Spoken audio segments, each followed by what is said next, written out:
Hey everyone, so welcome back to our channel. So if you are new to the JNTUH concepts, don't forget to hit the subscribe button and do like this video. So as we have started the new subject IQTA, that is Introduction to Quantum Technologies and Applications. So in that we have 5 units, and in the very first unit we have completed the first topic, that is the transition from classical to quantum physics. Now we are moving to the second topic, that is fundamental principles explained conceptually. There are four fundamental principles, that is superposition, entanglement, uncertainty principle, and wave particle duality. So in those four principles we are going to discuss the two, or the very first two, superposition and entanglement principles in this video.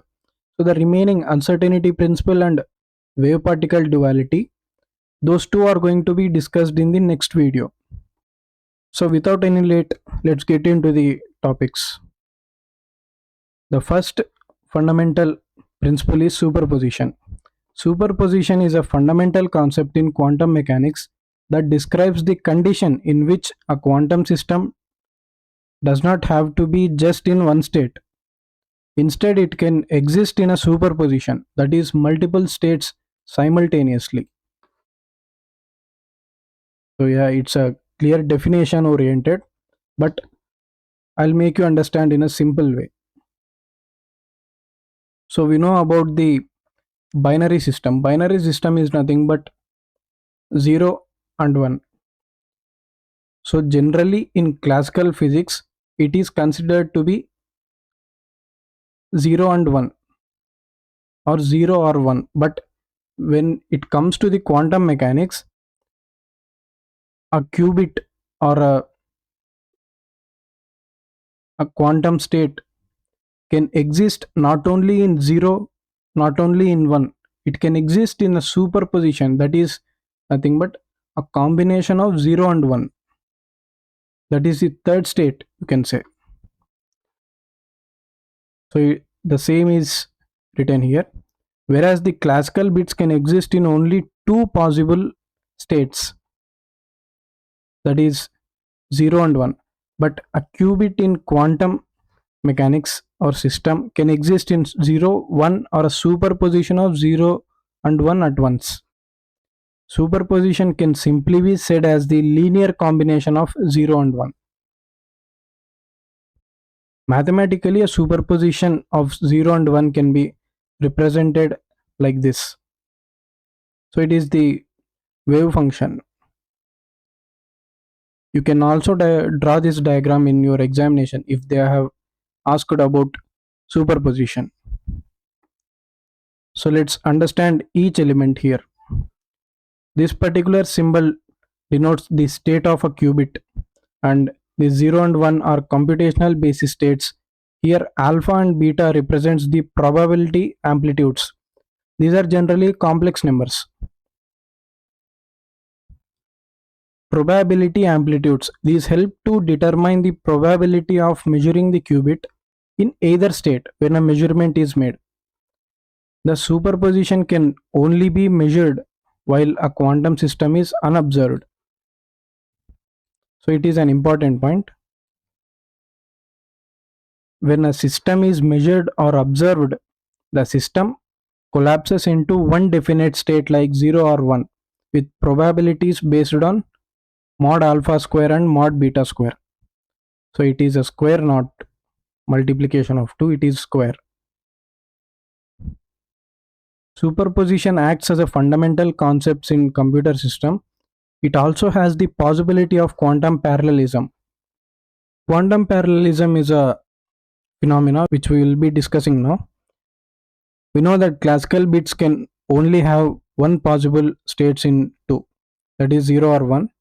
That leads to a classical computer can only perform one computation at a time. So in classical physics, there exist only 2 bits, 0 or 1. So when a computer is made on the basis of a classical physics, it can only perform one computation at a time, either 1 or 0.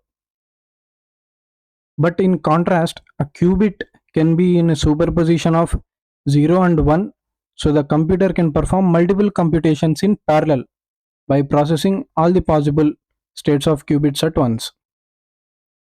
So in simple, if a computer is made on the basis of quantum system or a qubit or a quantum system, you can say, then that particular computer can perform not only a single computation at once, it can perform the multiple computations in parallel by processing the all possible states of qubits.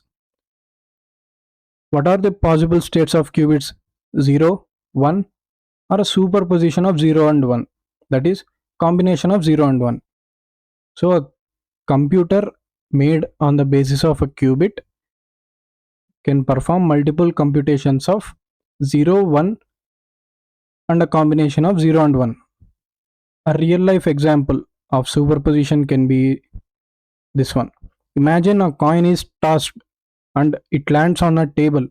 Then, in the classical mechanics scenario, the coin can be in a state of either heads or tails. That is very simple one. We know that when we toss a coin, it either lands on head or tails. But when coming to the quantum mechanics, it's not like that. The same coin could be head, tail, or a combination of head and tail at the same time, but only until someone observes or measures. Once a measurement or observation is made on the coin, then the coin takes either side, that is head or tail. I know it's a bit confusing or a new concept, but it is very simple. You can easily understand. You can also refer this later. I have highlighted that for you. Another example to understand this superposition phenomena more easily, consider a switch connected to a light. In classical mechanics, it is either on or off. But when coming to the quantum mechanics, it can be on, it can be in off, or in a combination of both on and off until someone is observed. I hope you have understood the superposition. If not, you can rewatch this particular concept to understand it more quickly. So the next concept or the fundamental principle is entanglement. Entanglement is a fundamental concept of quantum mechanics that describes a special quantum correlation or a non-classical correlation between two or more quantum systems, where their states become linked in such a way that the state of one instantly determines the state of other, even if they are separated by a large distance. This phenomena is known as entanglement. It is a big definition. In simple, you can understand. I'll summarize the entire definition for you. Imagine two qubits or two dice A and dice B are placed in two different rooms, but they are connected in a magical way, so whenever you roll dice A, automatically the dice B in a different room gets rolled. In simple, you can understand in that way. The entanglement is also known as quantum non-locality. So it is the diagram of entanglement. If you want, you can also draw this in your exam. Quantum systems are described using wave function, which contain information about the possible outcomes of measurements that can be performed on the systems. When two or more systems entangled, their wave function can be expressed as a product of individual wave function for each system. Systems are described by a single wave function, which means actions or measurements made on one of the systems affect the state of other system. Einstein called this phenomena as spooky reaction at a distance. Mathematically, if a particle A can be in a state of 0 or 1 and particle B is also in the same, then the entanglement state can be look like This is the formula or the mathematical representation of entanglement of two states. Entanglement is used to enable quantum parallelism and quantum coordination. While classical computers manipulate individual bits, quantum algorithms take advantage of entangled qubits to operate on a vast number of states simultaneously. Consider two qubits that are initially prepared in an entangled state. If a measurement is made on one of the qubits and it found to be in state 0,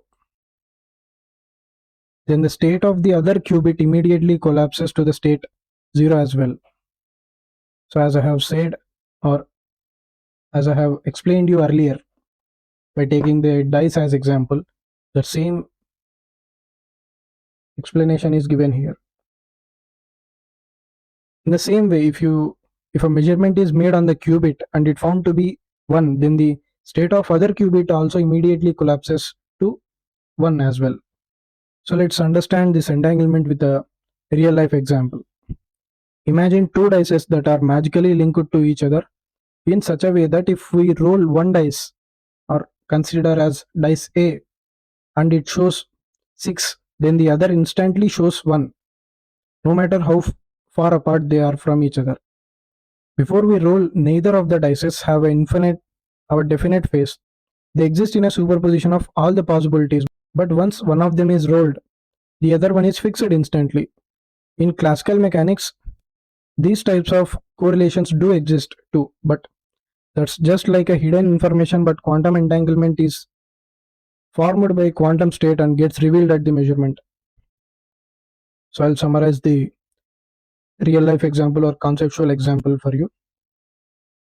Imagine dice A and dice B are magically linked to each other in such a way that when we roll dice A, and whenever we get 6 on the dice A, dice B automatically shows the number 1. They are fixed in such way. The distance between those two dices doesn't matter. They can be as much as far from each other, but this magically linked connection doesn't change. So before rolling, they didn't have a definite phase, or you can say the definite value. They had a superposition or a combination of all the possibilities, but once they are rolled or measured or observed, then the outcome is fixed of the dice B. So that is all about the entanglement and superposition concepts. I hope you have understood these two concepts. In the next video, we are going to discuss the uncertainty principle and wave particle duality. So until then, keep learning.